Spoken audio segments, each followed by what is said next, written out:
బెస్టెస్ welcome back to our YouTube channel Vasantha Chethi Vantalu. ఈరోజు మనం వసంత చేతి వంటల్లో పేలాల ఉగ్రాన్ని చూస్తున్నాం. దీనికి ఒక గిన్నె తీసుకొని పెట్టేసుకోండి. అది కొంచెం హీట్ అయ్యగానే ఆయిల్ వేసుకోండి. ఆయిల్ కాగాక ఇంతలోపు నేను చెప్తున్నాను, ఉప్మా తిని బోర్ కొట్టిన వాళ్ళు ఒక్కసారి ఇలా ట్రై చేయండి. అన్నం కన్నా చాలా బాగుంటుంది, అందరూ ఇష్టపడతారు. ఇక్కడ ఆయిల్ హీట్ అయింది ఫ్రెండ్స్. ఇప్పుడు దీంట్లో కొంచెం జీలకర్ర ఆవాలు వేసుకుంటున్నాము.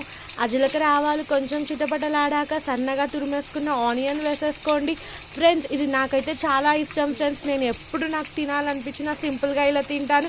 మీరు ట్రై చేయండి. ఇక్కడ నేను మాట్లాడేలోపు ఇది వేగిపోతూ ఉంది. దీంట్లో సన్నగా కట్ చేసుకున్న పచ్చిమిర్చి వేసుకున్నాను. దాని తర్వాత సన్నగా తురుముకున్న కరివేపాకు వేసుకోండి ఫ్రెండ్స్. మినప్పప్పు అయితే నాకు చాలా ఇష్టం. తింటుంటే పంట కింద తగులుతుంటే ఎంత బాగుంటుందో.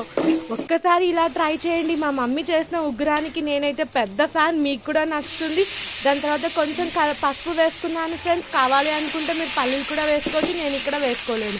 మనం వచ్చేసి పేలాలని జస్ట్ వాటర్లో వేసి తీసేయాలి ఫ్రెండ్స్. చూపిస్తున్న విధంగా పేలాలు వేసేసుకొని సాల్ట్ వేసుకొని పైనుంచి కొత్తిమీరతో గార్నిష్ చేసుకోండి. చాలా బాగుంటుంది ఫ్రెండ్స్. సింపుల్గా ఉంటుంది. లైక్ చేయండి, షేర్ చేయండి, సబ్స్క్రైబ్ చేయండి. మరి ఎంతో రుచికరమైన వంటల కోసం మా ఛానల్ని